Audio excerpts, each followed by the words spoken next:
I assume that most people here at some point plan to go to, visit, and experience Great Nippon.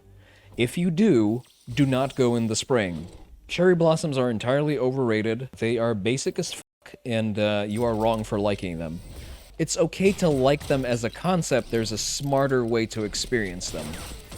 So the common season when most people go falls in between the US spring break and Golden Week. Golden Week is the first week of May. So right now, effectively, is when most normies go to Japan. Normies are weebs. No, so most people who fashion themselves as weebs these days, you know, are they're what you call tourists. They are people who engage with the anime fandom on the level of liking Naruto or Attack on Titan or some other flavor of mainstream slop. I wouldn't even classify that as a proper weeaboo. People with more money than sense who want to experience Japan. Makes you quirky. Yes, exactly, Kankuro. You have, you hit the nail on the basic bitch head right there. As I was saying, going in the spring is suboptimal for a variety of reasons. You're not big on anime, you'd like to go to Japan to see the culture and Nintendo world. More power to you. Listen up, Homestock, because we're going in raw. Spring is a terrible time to go, especially this window of Golden Week, because this is when the hotels are exorbitantly expensive and you can't realistically book anything last minute just because of the extremely high demand.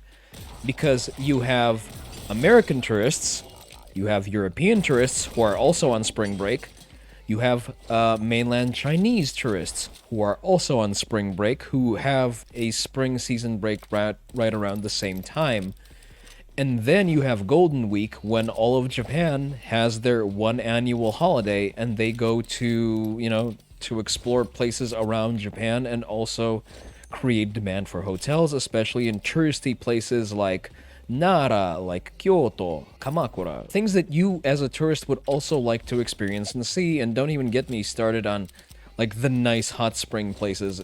During Golden Week, they charge you an arm and a leg if they let you book full stop. However, in the summer, that changes, because no tourist wants to set foot in Japan in the summer, because it's fucking hot. It gets as hot as 100 degrees. It has a tendency to rain fairly heavily, especially in July. The 100% humidity is intolerable unless you have habits that are suitable for a Japanese summer. Specifically, you carry around a pocket fan and you drink water profusely, otherwise you will die. You will have a very non-bueno, not very cash money experience. If you don't enjoy that, I have a bridge to sell you.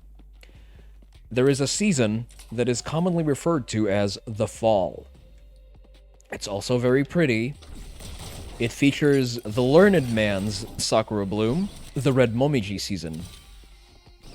I forget the English name of the tree. Maple. The Japanese maple. So you have some maples that are red year-round. That's why I like going in the summer, because you get that contrast of bright green maple and red maples. But in the fall, momijis just turn bright red, and it's very pretty, and it's a lot more interesting than the basic bitch Sakura viewing. You bully Sakuras too much. If you want to see Sakuras, let me sell you a different bridge. If you are uncultured and you don't like red momiji, fine, I won't hold that against you. You need to go after the Sakura bloom.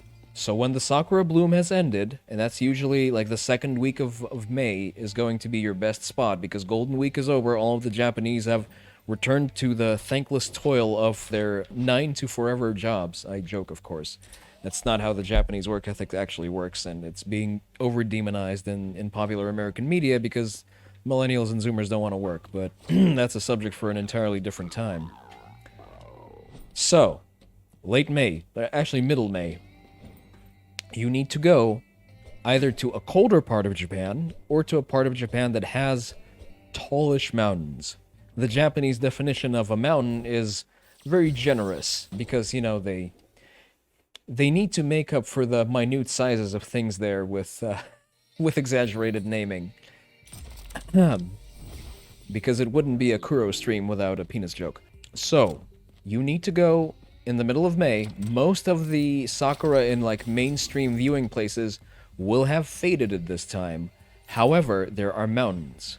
The Atago Mountain in Kyoto definitely has cherries, and because of the altitude and temperature difference, they stay in full bloom. Those are true Sakuras. Middle May, mountains. If you're not a stickler for viewing specifically purebred Sakura, you can also go to Mount Kurama, which is also in the vicinity of Kyoto.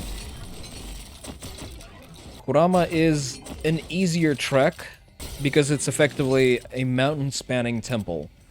The walkways are nice and tended to. It's a very pleasant, very picturesque location. A lot of shrines that you can leer at while you walk around there. Generally a very interesting experience. I've been to Kurama multiple times, and I've enjoyed every one of them. Atago is a less groomed track. It's a very taxing mountain track. You need to be physically fit to endure it. It's nothing unreasonable. You don't need to mountaineer, but you need to be comfortable with walking for long stretches of time over very rough terrain. So just be aware of that. And the trek down is usually harder than the trek up, just because it's harder on your knees. So make sure to wear appropriate footwear, and maybe, just maybe, have some knee supporters to help you better cope with the impact of going downhill for an extended period of time.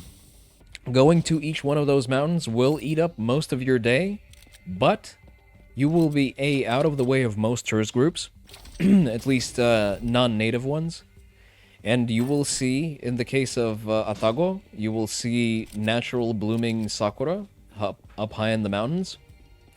In the case of Kurama, you will see what's referred to as bakazakura, which is a plum cherry hybrid that blooms just later in the year. So, the more you know.